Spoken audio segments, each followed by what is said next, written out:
You're now listening to the Fullerton Unfiltered podcast. Straightforward, no nonsense business advice. Completely unfiltered. Grow your business. Grow your life. Now, here's your host, Brian Fullerton. Come along with us across the country on our first ever Winter Shop Tour Series with your host, Brian Fullerton. We're going to take a look at some of the best in the snow and ice management business and get a behind-the-scenes look at their snow equipment, field operations, shop tours, and so much more. We are proud to partner with Byers Products, Billy Goat Industries, and Western Plows to bring you these incredible tours and interviews. You're also invited to watch the corresponding shop tours on the Brian's Lawn Maintenance YouTube channel. Get ready to learn the latest and the greatest on how to run a profitable snow and ice management business from these industry leaders. And now, here's your host, Brian Fullerton.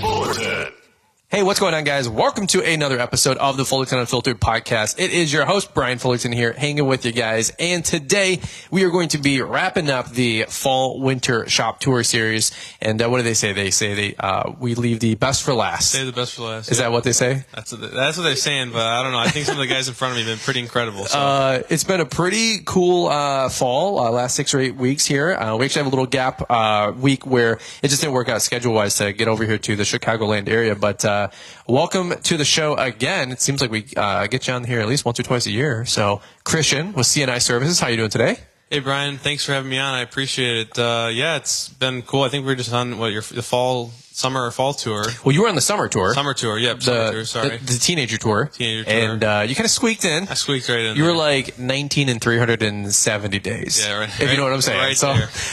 But you had just turned like 20, and I was like, hey, you can still get on the show. When you reached out to me, I was 19. That's true. To be fair, that's true. When is your birthday?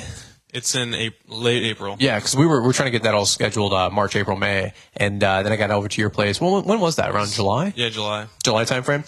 Yep. So really quick, can you bring this mic in just a little bit, just so that way they can get the best audio up a little bit. There you go, because we want to hear that booming audio from Christian. Because we're building up here. I mean, after Glacier Snow, the only way to get a bigger snow guy on the show is you. Yeah, right. No, the Glaciers, I looked up to that guy. So yeah, Jeremy and all those guys. Yeah. Yep. Well, if you guys are listening to the show, before we go down the rabbit hole, we've got big shout out to Byers, Western, and Billy Goat. Combine those two, maybe they're gonna have a merger here. It's an omen. But shout out to those guys for sponsoring the Fall Tour series, where we can zip around the country. We've actually been able to do 6 different interviews. You're the 6th guy on the show. Just seeing the different snow equipment, this different business setup, all that kind of fun stuff. And I get you on the channel once or twice a year for a couple of different reasons. One, just to reciprocate. You've done a lot for the community, so I just like highlighting what you're doing and your success.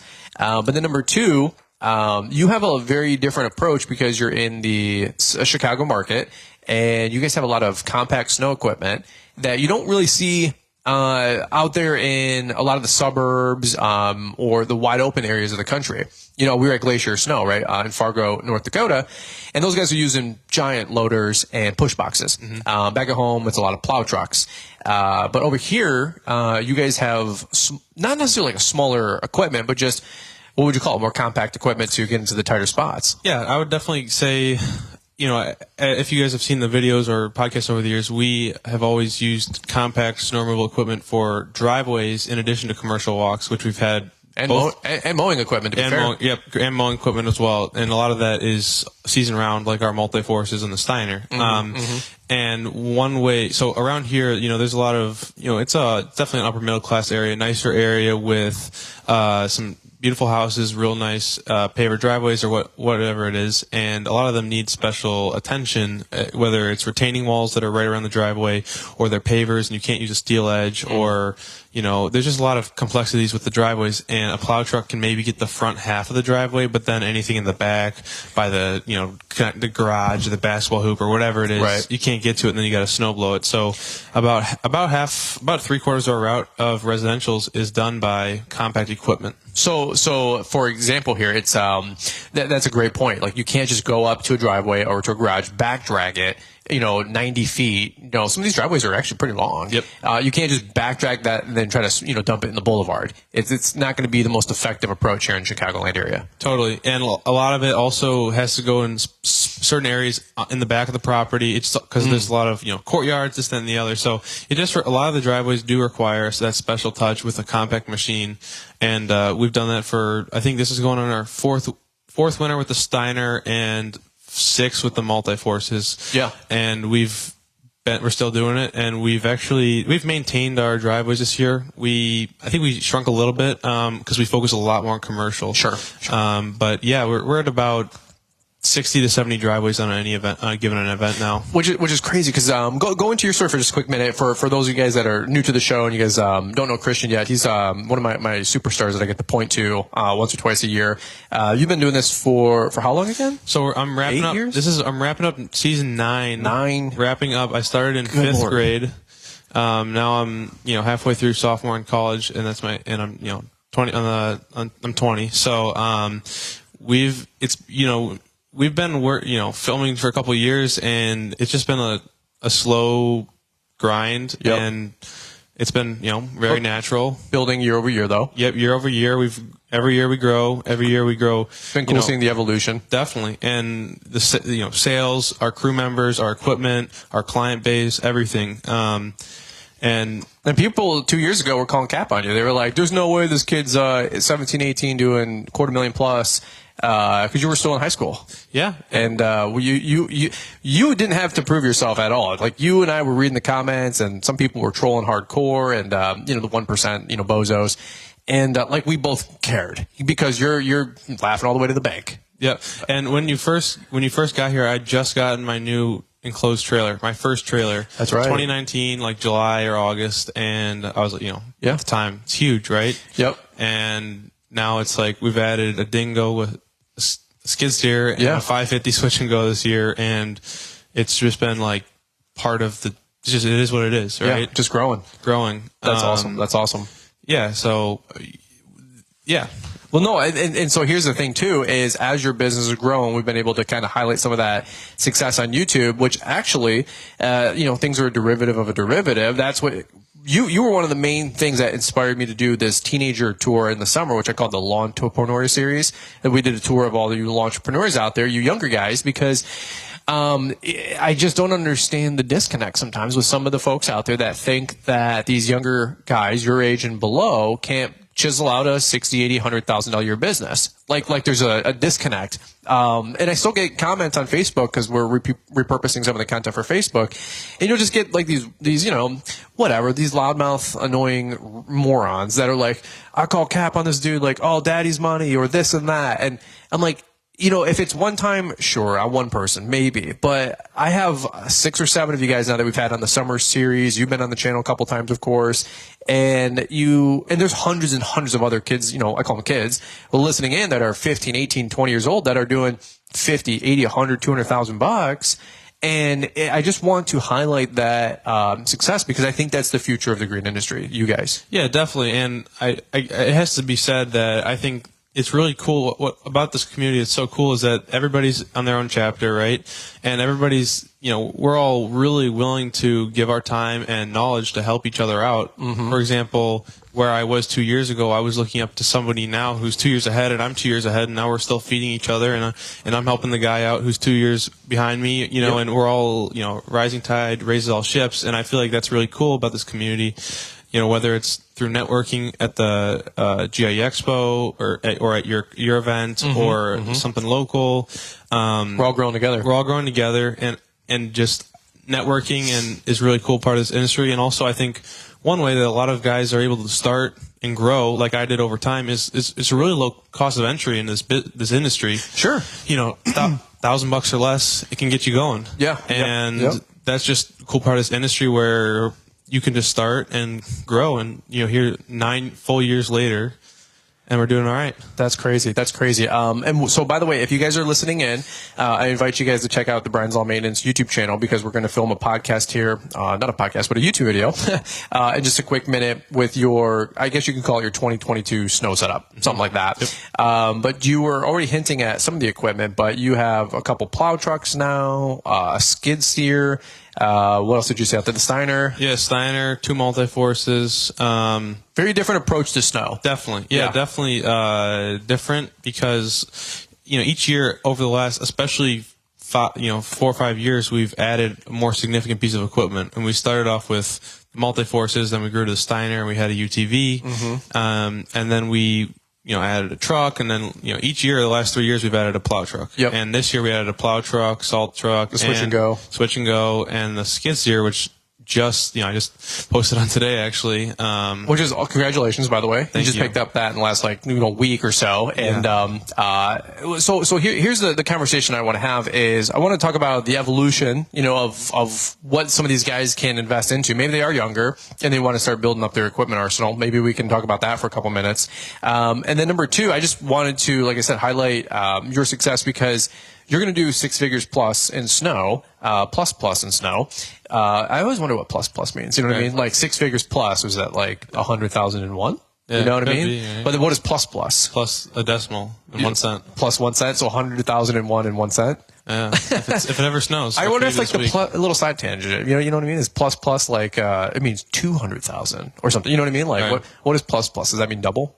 I guess. You're the college educated one, man. You help me. I don't know. I'm 36. I'm a dinosaur. I don't know what's going on anymore with you young guys, So I just take it day by day out there. I'm still off like a cumulative 8 hours of sleep over the last 3 days. You guys have had a couple back-to-back salt runs. Yep. Yeah, we did. This is awesome. Every event counts for us, for the company, our guys. We all, when we're working, we're making money. Yep. And it's been a great week. Yeah. I got a call on Monday that the skid steer was ready, and then we had 4 salt events. I was going to say, it's almost like you had like 40 extra hours of sleep overnight because you're just so excited. Yeah. Dude, for sure. Why wouldn't you be? Well, let's do this really quick. I want to talk about equipment, and then we'll kind of talk about your business journey a little bit more. Especially, we'll focus more on snow, but of course, lawn is what got you started. Yep. And then snow is what is you found to be a real profit center for your business, myself included. Like it's funny that you had said we're all kind of growing together because driving from the airport where you picked me up, a little bit of a trek to get out to your neck of the woods in the burbs. We were talking about how we're all growing together. And when you had met me, I don't even know if maybe I had just bought my red F-250 and I was just getting into more commercial snow myself. Yep. So it's crazy, like just seeing the evolution of both of us because we're like, yeah, we'll do 100, 150. You're like, yeah, I'm doing this and this. And, but I'm like, dude, it's just funny because 4 or 5 years ago, we were both shoveling snow. And just figuring it out, and maybe the multi-force. Yeah, maybe break 10. Maybe, 10 grand was a good season. That was a great season. And actually, it was funny. I was in Sour Snow and Ice just a little while ago, and Ken, the marketing manager, he goes, "I saw your first plow truck video, and in that video, you're like, yeah, I'm not here to make $50,000 plowing snow, just enough to keep me and the guys busy." And I was like, yeah. I said, we just kind of fell into making 100 grand gross with the snow, and this year we'll probably do 150. And he goes, yeah, he goes, it's funny how you like say that nonchalantly now, but we're all growing, right? Back then, $50,000 was like, dude, get out of here. There's no way. And now we're like, dude, if we don't make 50 grand, like, we need to like call each other out because something's going wrong. Yeah. So let's talk about your equipment setup. What did you start with? You can even take us through the years if you will. Sure. But here's what we're thinking is those younger guys that are listening in, Chicago market or not, but what has been some of the stuff that you were able to afford, reuse, grow with? What's been your equipment setup over those last 8 or 9 years? Yeah, so my first snowblower was Aaron's 2-stage, little compact 22-inch, and that was back in 2013. I had saved up enough money for that from, I was a soccer referee. I saved up enough money. It was like $900 at the time. Okay. And soccer referee. Yeah, I was a referee for the soccer like local travel games. I think you make like $30-40 a game. There you go. Big money. Yeah, I was certified and all. I was reffing those U8, U9, U10 games. But I thought the certification was like you just had to be like 1 year above and not playing that day or something. Is that the rule? Like yeah, plus the training. You do have to be a year ahead though, so you do know something. Okay. Yeah. So so that first snowblower was how I got into snow. And was it a Toro or an Aaron's? It was an Aaron's. Okay. It was a 2-stage, and we used to get bigger snows here, so it was actually nice. But I guess looking back at it, I guess I kind of do recommend a 1-stage to start out, just quicker and easier to transport. Yeah. But besides that, we started with that, and then I think I had that for 2 or 3 years, and then I got the multi-force, which was a huge deal for me because I was probably 14 or something, and I didn't have my license yet. Yep. And I wanted a snowplow so badly, and I didn't want like a UTV that's useless to me, and it wouldn't like, you can't use a UTV around here. So we got the multi-force, and I was able to get it so I can mow with it, dethatch, and snowplow. And I still have it. It has like 1,300 hours on it, and that was a game changer for me because I was able to go from about 4 or 5 lawns in middle school to it was I remember freshman year of high school. I was my first winter using it, and we went to like 30 driveways or 40. Yeah, and that was before and after school, and that was a big commitment for me. And from there on, we 3 years ago, so the year after we got the first one, we added another one and picked that one up used, actually, low as like a demo unit. And then we got the UTV, the Steiner, and this has been growing. Yeah, it's been growing. So then that was the beginning of 2020 or late 2019. Okay. Let me take you back to the beginning stages of the business with snow. Did you want to get into snow? Was it something that you were just like, hey, I'm making some extra cash mowing lawns. I need to make some extra cash in the winter. Were customers asking for it? Like, what made you get more and start paying attention to snow? So I've always loved snow. I actually started snow blowing before I got my mower. Oh, okay. So technically, it's been a little longer than 9 years, but we're more of a landscape company than snow currently. Sure. So that's why I say 9 years, ending 9 years here. So I bought the snow blower from Reffing Money, and then from there we grew. And I love snow. Didn't want to shovel anymore, and I wanted to be more efficient. And we've all shoveled, yeah. Yes, and we started. I just had like houses, and that's how we had for the first 4 years. And I was alone, or my brother would help me. In that time, he was in elementary school most of those years with the snowblower. Just slave labor. Younger brother. I think, he used to get $5 for picking up sticks on the lawn, when I was mowing it or whatever. Oh, yeah. So, he was in like, third grade? Hey, whatever. 10 years from now, you buy him a Lambo, call it even. Call it even, yeah. He won't care. He'll need more than that to compensate for all the damage. He's got like PTSD when it snows now, Yeah. He's like, I don't want to go out there for $5. Yeah. Like, here's your jacket. Get out there, kid. Yeah. That's funny right there. Yeah. So, let me ask you this. What were you getting for like a driveway? Because this is an upper middle class kind of area of town. Were you guys getting like $50, $100, $200? Like, what were you guys doing plowing snow? Yeah, the minimum is now it's got to about 50. It's for a simpler one. Mm-hmm. At our point, if you're a smaller guy who's just doing it on the side, you can charge less, I guess. But our overhead is just ridiculous, and the amount of equipment we have, like the Steiner, the multi-forces, just the residential snow fleet alone is, like $60,000 or something. So, sure. It's just a lot of overhead we have, and we pay our guys, I think, a really fair wage in the winter. We try to take care of them. And a little tangent here, but, one thing I've learned this year, two big things. One is patience. A lot of reasons, and a lot on all the equipment. And number two is take care of your crew. Yeah. This year, we've grown a lot, but none of it is possible. A fraction of it is possible without our great crew. And I think that we're able to differentiate ourselves because we don't treat them as a statistic, as I'll see you on Monday. Like, I treat them like family, like friends. And I've had numerous people say, now I get it, but they say, don't treat your crew like friends and don't get too close to them, which I get. But for me, if we're at a point where we're making work actually enjoyable, you look forward to seeing them on Monday, I think that's where we found our sweet spot of we've got a really good core group of guys, and that's so important. And you and I were even talking about it, there's no way we can commit to as much as we do without our crew. And you got to pay them top dollar, man. You do, and we pay them what I think is very fair and well. We take care of them really well, and we have the best equipment. There's the three things I think that allowed us to build a great crew where it's healthy environment, everybody's winning, and we're performing for our clients. We really do have the best equipment out there for what, at least our usage, all the nice new truck, functional, not, you don't know if it's not going to start one day or the wheel's going to fall off going down the road. You're going to go in to work and you do your job. It's already a tough enough job in industry and business. Then you don't need to add extra weight to the car. You know what I mean? Yeah, and it's just the reassurance of knowing you're going to go into a nice, clean, newer, spacious truck. Yeah. Just a little side tangent because most of this was not possible without our crew because I'm a full-time student. I'm also working on the business, not in the business every day always.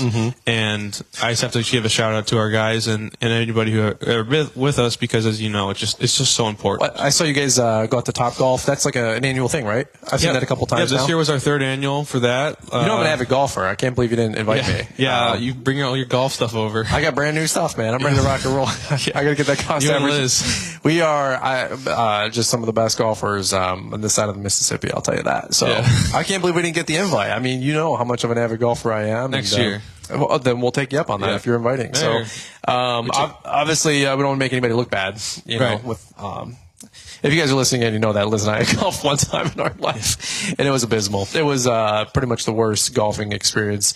In terms of scoring, what would you call it? Scoring or getting holes? Yeah, I guess, you had a really high score, so I guess if you look at it that way. I thought you were supposed to get a higher score. At the end of the whole event, somebody tells me the lower score wins. Oh, man. I was playing the wrong game the whole time. Yeah. I had 15, 12, Little 10. did you know.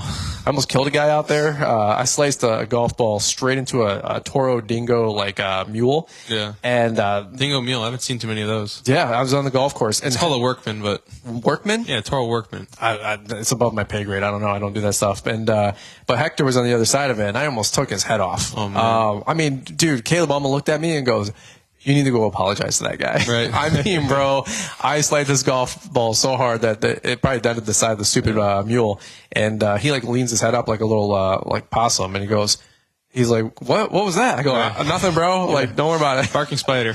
Yeah. Yeah, my brother's actually on the golf team here, so he could teach you. You fly him out, pay him a good amount. Is he PGA Tour certified or whatever that is? All MS. No. He's not that good yet. Actually, one of our former guys is really good. We need to take lessons. That's a fact. Got a little off track there, but you're taking your guys to Top Golf. You're taking care of them, feeding them, and I heard a stat. It's like you're going to spend more time with your coworkers than most people do than their spouse. Yeah. I mean, factually.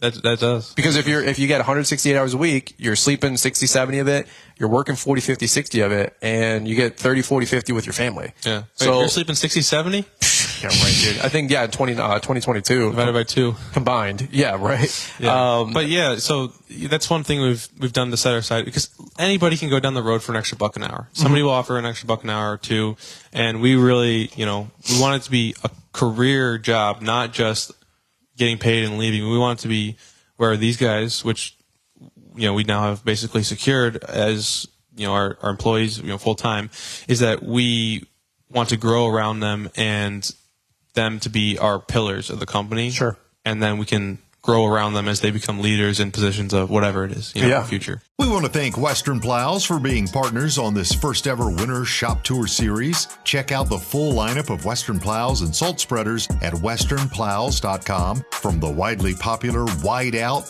the versatile MVP Plus, and the gold standard MVP 3, Western has the snow plows you need to get the job done. Check out their full lineup of snow plows and salt spreaders at westernplows.com. Let me ask you this. Let's talk about the growth of the company the last 8 or 9 years, and where do you want to go from here? Because the trajectory's been, like you said, it's not an overnight success, but you're growing multiple dollars per year. Mm-hmm. So where do you want to take this thing, especially with snow? Since that's kind of the theme of the show. Because back from snow blowing, making whatever $2,500 during the winter, taking care of 10 extra driveways, to doing 6 figures plus, remember, right? Plus. Whatever that means. Hopefully, if we get a good winter. Yeah, no shoot. Well, by the time this is recording, we might actually be getting dumped 5 to 10 inches on both of us. Maybe pushing P. Pushing P. What does that mean? I don't even know what that means. Pushing powder, snow. Oh, pushing powder. I'm not hip like you guys, man. We need like a teen podcast. You know what I mean? Where all you young guys can just relate, like Henrik or you or somebody out there just pick up the slack. Yeah. But we might get 5 to 10 inches of snow coming later this week, which would be nice, right around Christmas time. So I'm hoping, because that'll be a payday. But I digress. Where do you see things going for the snow business? And are you guys? Is your business more heavily focused on snow and that revenue, or are you guys still 50-50 with lawn landscape? We're still like 75, 80 landscape and maintenance. Okay. And 25 roughly snow. Okay. Maybe a little less. But I'm extremely passionate about snow. I love everything about it. I love the equipment, the service, the kind of how you sell it once and you have it for the winter. Sure. I love working all night and not dealing with people on the road, and everybody makes a really good pay. And totally, I agree. And it's just, I've always loved it. I used to look out. I remember vividly, like looking out. We were eating at a restaurant one time. I was probably like 10. I couldn't eat. I was just watching a skid steer out the window, and now I have one. Yeah, and it's crazy. But so for growth for the company, this is our first year actually taking on more. What our revenue will definitely be heavily more commercial than residential. Okay. So for some history, I guess, in 2020, which was the first year, 2019, you probably had 40, 50 driveways, probably 40 regularly. You pick up an extra 10, 20 in a big storm. In 2020, I think we had about 70. Wow. And then we probably picked up our first parking lot, small one, and five commercial walks. Okay. The businesses in town. Yep. And then last year, 21, we had 80, 90, 100 driveways. Wow. Probably about 80 driveways, 5 parking lots that were reasonable size, and then we had 5, 10 commercial walks. Fast forward this year, we're up to about 15 lots. We scaled back the driveways because we have a lot more commitment with the lots. Mm-hmm. Were you salting the residentials? Or not really? Per request. Okay. It's kind of like if some of your clients ask salt, a la carte. We'll throw some ice melt down for that. Yeah, and we have some who every time we plow, we salt at the residentials, a couple more elderly. Sure. But wasn't a huge profit center like your commercial parking lots are with salting. Correct. Yeah. Everything adds up. Mm-hmm. And every hour the guys' work adds up for them. Every application we make adds up for us. But now I've taken my business more commercial because of a couple things.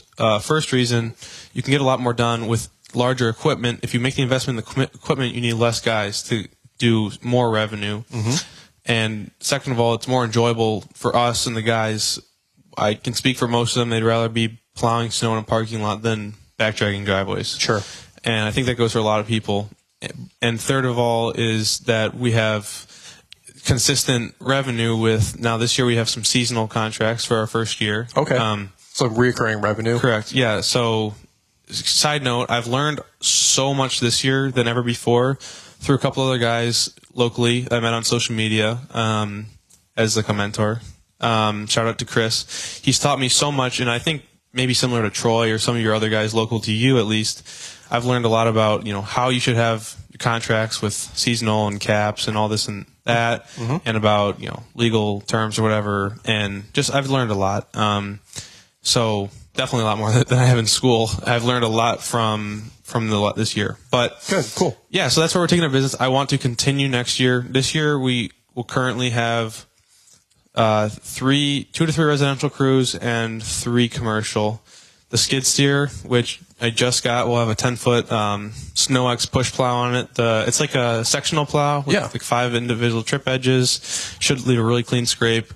And then we'll have the new 550 has a switch and go on it, which if you guys don't know, it's a roll-off system, kind of like a hook lift. But it's a roll-off for roll-off dumpsters, bodies, flatbeds. You can even put like a ramp rack thing on there. Yeah, they're becoming very, very popular. Yeah. I've seen them popping up more and more on social. A lot of guys are investing into the system. Yep. That's huge. what it is. It's huge. Yep. And for example, I got it, I think, around late November, and I think the storm you guys plowed, we salted. Okay. So we had it was like the 15th of November. We had to take the whole leaf box off my 450 truck, which is like a normal body on it, to put the salter on to salt. But with the switch and go, you can literally roll off the thing in 3 minutes, mm-hmm. and pick up your other salter in 3 minutes, and you're good. Yep.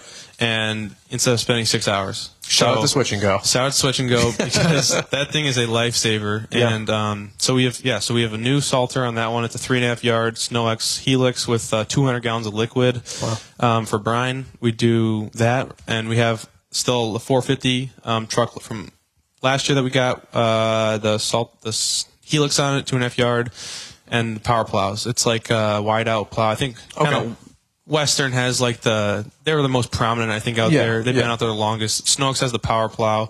We have on this new Switch and Go 550. It is a 8.5 to 11 foot plow, so it gets pretty wide. That's awesome. So it's kind of all of our equipment is catered very specifically to the type of jobs that we have, and you probably see it. They are very long trucks. So, because we have the crew cab on the trucks, so we need larger lots for those. The 350 will do small lots, and it will go do some of those kind of bare bones easy houses like you have over there. It's a lot of them. Yep. You know? Yep. And then the skid steer will do its thing in the parking lots. So it's really been exciting growth, and we're really excited, and hopefully get a good push this week. Yeah, no kid. Are you concerned at all with like the overhead, like you were talking about earlier, as the business grows and you have more people on payroll, more overhead? I would imagine a shop one day, like there's a lot that's going into the business and the growth. How are you mentally like adding all this up? Is it weighing you down, or is it like a muscle that you just kind of grow and flex as you went from, you know, having a little Aaron's snowblower for $500 to, like you said, now if you don't clear, you know, 15, 20 grand in a month, you're going backwards, potentially, right? Whatever. So how have you been able to navigate that workload, that stress load? You're going to college, family, friends, you know, it's a lot. Yeah, it is a lot. To be honest, that's part of the snow game. Like, it is the seasonal this is my first year having some seasonal, and it really does help take care of our guys throughout the winter if we get low or no snow. Yep. That was our first priority, which allowed us to do that. It's kind of feast or famine with snow. That's just the name of the game. If you get a lot of snow and salting, it's prosperous. If you have your contracts and stuff set up right, and if you don't get much, it's rough. And that's just how it is, and that's part of being a business owner. You know, you carry all that risk. Everything's a risk. And I saw a motivational video quote thing on Instagram recently. It said, like, if you think the bill of risk is too high, wait till you get the bill for regret. And that stuck with me because it's a huge risk of being a business owner and taking on all this clients, all this new equipment that we've purchased. If we don't get snow, it's tough, but we're just hopeful and let's pray. Well, that, and then also, like you said earlier, your friend Chris, learning from good people about how they structure their snow contracts is extremely important, because I've learned from some really, really good people. I've just had the fortune of having Mike Bedell and a Troy Clogg and a Corey Ballard, and I'm looking over their shoulder constantly and just picking their brain. And, you know, they'll give me some good nuggets, and they're not giving me the secret sauce, but they're helping me out, and I'm able to put some of the puzzle pieces together. And so that's really helped us with how we structure our snow business, from a lot of per push, a lot of prepay, we have flat rate monthly pricing. So we're hedged like 5 ways to Sunday. Yep. You know, if we get a huge, mega dump of snow, then we make a ton of money. If it doesn't snow, we make a decent amount of money. Right. If we get no snow, then we make some money because of the residential prepays. Right. If we get taken on the prepays because we get 60 inches on a regular 45-inch season, okay, we're a little down there, but then we make up on those per pushes. Right. So it is really important if you guys are getting into the snow game. And I've said this many times on many podcasts, but it's not like you just go get a mower and you charge $30 to go cut some lawns. Right. And and you're going to just mow every week. Right. Because it's not the same thing with snow. It really can be feast or famine. And we've had people on the show where they said, yep, I didn't make any money and I'm under $50,000. Yep. And the goal of I guess each business owner's responsibility is to make it to the point where you can be as, the famine is as low as possible, right? You want to make it so that everybody's taken care of, even if it's a poor winter. Sure. But smooth out those dips. Right. But you're not like constrained in a larger winter to seasonal, not good seasonal contract. If you go out a lot, then you're caps and limits. Yeah, then you're gonna be losing money because you're going out so frequently. If you get 45 1-inch events, you're definitely gonna lose money, compared to, if you do it per push or whatever. So that's what I've learned a lot from Chris and a couple other guys, is diversifying the snow portfolio, I guess, over the last 2-3 years, to where we're all different ways of income. Yep. And it's essential especially if the clients want the best service and the most timely possible, and you have to have the right equipment for that. It's not cheap. It's big boy club. It is, for sure. And that's just how it goes. I love it. Well, you guys are putting it together. I'm really, really excited for all the growth.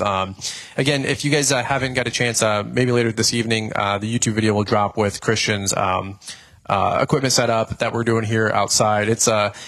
We're taking an L for the team because it's like 12 degrees out. Yeah, it's like 12 degrees out. We got all the stuff out there. We're gonna go film a 20-minute video and then hopefully not die of hypothermia. But in which way, all joking aside, come check out the YouTube video tonight. It's gonna be a fun setup. I was sneak peeking at some of the stuff here before we ran inside to record this podcast, and I'm like, dude, you're growing. Things are good, and really proud of you, man. Well, I would like to give you a prop to you as well. I mean, you've added another truck, your F14 plow, and you're 2 full crews this year with both your trucks and maybe even a third for shovelers, I guess. So you guys are growing a lot. We're both growing in our own spots, and people were calling cap on my snow quote that I was putting money out there. I'm like, yeah dude, we'll do 150. And people are like, I got other people. He does like 4 driveways in the Sherwin-Williams that he sees on YouTube. Yeah. I'm like, bro, I've stopped filming 85% of my business. Right, too busy. Well, no, it's just I never thought the YouTube channel would get that big. You don't need the reinforcement to know that. Dude, I'm so beyond that. I couldn't care less. Yeah, but what I didn't know is how many people once the channel got bigger. I thought the YouTube channel honestly would maybe get 1,000, 5,000, 10,000 subs, and now it's got 180,000 here and 50,000 this and 20,000 that. There's people in my backyard that know our accounts, and we don't even put their name of the business. I blur stuff out, edit stuff out, and then people still go, dude, I can't believe you picked up the so-and-so. We had that account 4 years ago, 1 year ago, 2 years ago. I'm like, what? Like, how do you even, and all we filmed was like the loading docks or something, you know, or like the back side of the building. So of the 16 sites that we're managing this year, we'll probably put 4 of them on YouTube because those are the ones that people have seen before. Right. None of the residential, none of the commercial, other than the couple main ones that have been on the channel for a long time.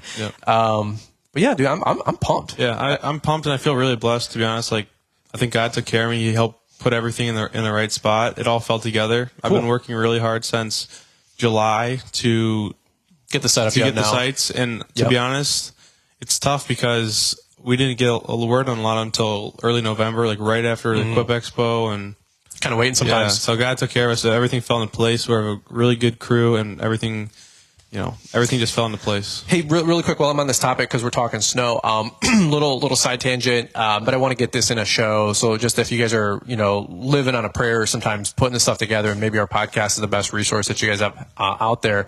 Man, we didn't even have access to stuff like this back, 5-6 years ago when I was getting started in snow. At best, there was a couple Stanley Dirt Monkey videos, back in the day, and he was reviewing different plows and giving some helpful tips about how to charge and all that mess. I was on the phone with one of my buddies. We've done a couple coaching calls so far. He's down in the Dayton area. He knows who he is. And he was struggling with getting some snow contracts back. He's like, I got, 10, 20 accounts out there, but nothing has came in just yet. And he goes, man, as soon as that first snow forecast is in the 10-day, I'm going to get bing, bing, bing, bing, bing, all these emails coming in. And he said, like, do you have any tips for getting those contracts back? And I said, I do. I said, I can give you a really good one that I picked up from another big outfit, as they do a fall winter snow sale, like a preseason pricing snow sale. Right. So you can secure, this was just a quick helpful tip for maybe some of you guys listening in, because I know it helped me a lot, where you give a quote to a client and you say, hey, this pricing is part of our preseason sales event, and it's only good until, pick your date, November 1st, November 15th, December 1st, maybe even sooner, right? After that, I can't guarantee this pricing, and I'll have to get you a new quote, and it'll probably be 20% premium on top of the numbers here, right? So that way you guys can lock in all that snow November 1st, November 15th, and if you get anything after that, if you get it, at least you get 20% more. But 2, you want to get as many of those accounts locked in as soon as possible. Yep. Right. Yeah, So I actually did something similar to that this year with my returning commercial clients. To be honest, I waited a long time to reconfirm my residentials other than my best clients, because I wanted to see how the commercial played out with how many I got and what equipment I would have. And I told these commercial clients, here's the price.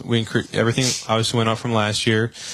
It's increased this much. And I don't know, it's actually pretty early on. Like, well, I know our salt price is going to go up. I don't know how much, but if you lock this price in now, I basically said, here's the price. Otherwise, it's probably going to be 10 or whatever, whatever it is higher. And that worked well to get kind of like a foundation. You know, I had one route filled out by August. Well, that's really, really good. That's the kind of stuff that it can be challenging, to be honest. Is people are like, oh no, we're sending it out for bid, we're sending it out for quotes, we're trying to get, you know, cross compare with 3 other providers, all the same nonsense that you guys deal with, we deal with. I remember a fast food joint. He reached out and we were talking back and forth. It's by one of my other sites. I was like, hey, this could actually be really convenient.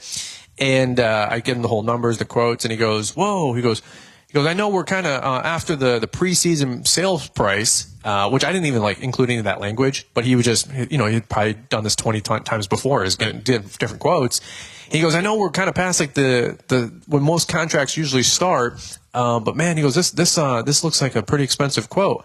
And I go, actually, this is what it costs for a professional, and this is not preseason pricing or postseason pricing. This is just our pricing. Yeah. And he goes, oh wow. So he's like, hey, we're gonna have to, you know, sit tight on this one.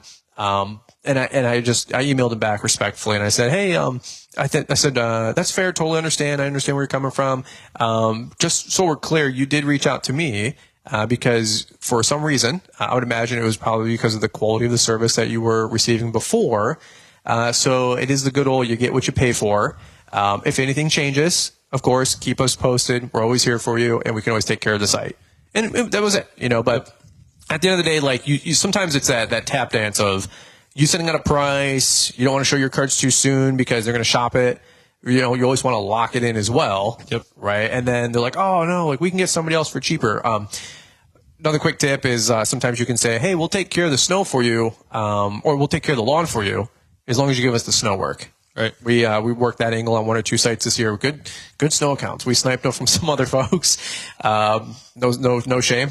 Yeah, it is what it is, man. It's business. And the guy had been hitting me up for like 3 years. It's a big commercial site. I'm not opposed to it for the mowing. We just don't really have room on the route, so some of the residentials are definitely going to get the axe because I'd rather move to the commercial because it's a full service site for residential. For commercial snow and now commercial landscape. But the guy's like, hey, 3 years in a row, he's like trying to get me to do the lawn, and I'm like, hey. This year I wised up. I said, hey, if you give me the snow, I'll do the lawn. He goes, I'll have the contract back to you on Monday. Yeah. So we pulled probably $25,000 account for snow, you know. But here's the thing too, like don't give away don't go do the lawn if you're not going to get the snow, guys. Because the lawn's going to be a third of the price typically. Yep. Right? Compared to what you're going to get with the snow and salt. So just a quick tip, like leverage whatever you can to get folks to sign on the dotted line to close the sale. Yep. So any other quick tips on that one? So, the gentleman listening, he knows who he is. I don't want to shout out his name and mess up anything that he's got going on locally. So, but he's crushing. He's like, dude, that's genius. He goes, I can't wait to put urgency and some direct pressure on those contracts to get them signed. Right. He's like, because I got, like you said, I got overhead. I got guys on payroll. I need 50 grand in payroll. He goes, I don't have anything secured. I'm kind of sweating it a little bit. Right. Like we've all been there. Yeah. No, I totally agree. Done, same stuff before. And I guess for you guys who are doing more residential, one other, I guess at least I've experienced over the years and will again, every storm happens. Whenever you get big storms, we always have clients reaching out. The extras. And, the extras or the ones who hadn't signed up yet. So like this week or last week, I guess, a week ahead of the big storm that we could get, I reached out and said, hey, looks like, we're going to get the first plowable snow of the season. Haven't heard back from you. We're closing the route. We're finally routed out. I just sent you the new quote. $950 now instead of the $725. If you're interested, please let me know. For the season. Yeah. Because we're not looking to take on one-offs this year. Mm-hmm. And there it is. Or just a reminder because you got to put some urgency on it because you're not going to get a call at 10 a.m. after you got a foot in the ground that come do it for the $50, right? For the 1-inch price or whatever it is. So it's really important to kind of take control because it's an emergency service overnight, whatever it is. You're paying your crew top dollar, using expensive equipment. There's breakdowns. It's cold, and it's not the one-off mow. It's not mowing where you can schedule it on your Friday or whatever at 10 a.m. It's not fair to you as a business. Well, not victim here, but I'm just saying it's not fair to you to have all this outlay of capital and overhead for then somebody to use you as like a total convenience factor. Totally. Like just use and abuse. It's like, no, that's not a good relationship. Right. And clearly they reach out to you or, they're not, even if it's like a one-off, say, can you come to my driveway today? Well, obviously, Premium. Yeah, they don't value they value their time more not doing that and hiring it out. And you got to realize kind of what your value is. So Sure. definitely. Great tips. What else you got? You got one more? I would say just tip is just take care of everybody around you, whether it's a relationship with another landscaper or provider. We certainly have really good provider relationships with our suppliers, with some of my own mentors, obviously with my family. Have to deal a lot with me, my parents, my brother. Shout out to them. I've met your dad many times. He's a saint for taking care of you, and definitely that's an understatement. So yeah, just take care of everybody around you, and super generous individual though. Yeah, thank you. Yep. Yeah, and everything will work out. He texts me all the time. He's like, "Talk some sense to my son." I'm like, dude, he's wild. He's on his own, man. Yeah. I'm just having fun. Too far off. We've had some really funny conversations on your back porch and patio. Nice. Good night. That one time when My neighbor. Yeah, the neighbor was over. Yeah, Todd. Shout out Todd. If he's probably not. That was a fun time. We were just literally making fun of each other for 2 hours straight, and just cutting up and telling stories. And they were fascinated about YouTube and social media. Definitely, and that was in 2020 too. So that's been 2 years. Yeah.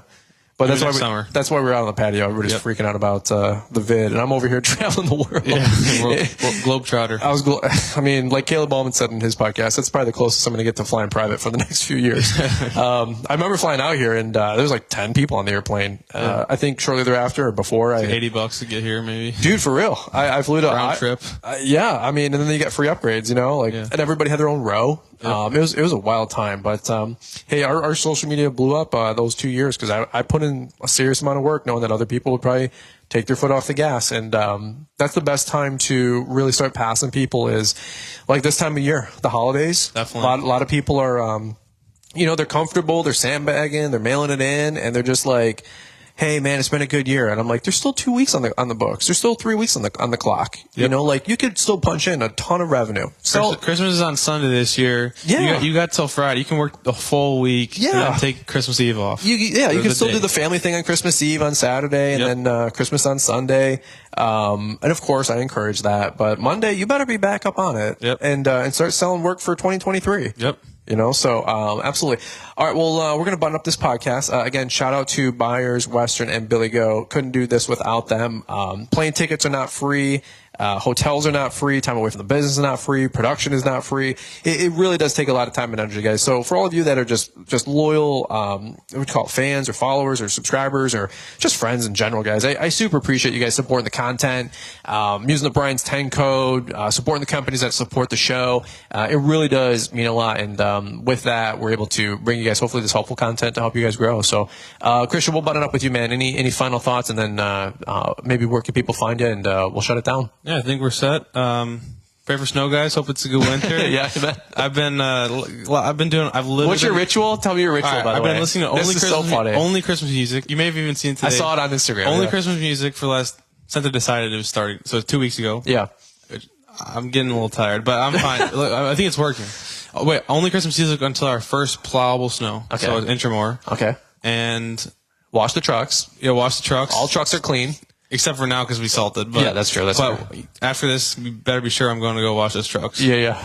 And only Christmas music. Yeah, literally. Wasn't it like keep your plows indoors or something in the shop? No, that's the other. I don't get that shop yet, Brian. No, somebody said that. They're like, keep all your equipment parked inside. Oh yeah. So it's bad luck if you put a plow truck inside. Running joke with my guys. They're like, should we put the plows? I'm like, no, don't, because then it's not gonna snow. If we keep them off, it'll snow.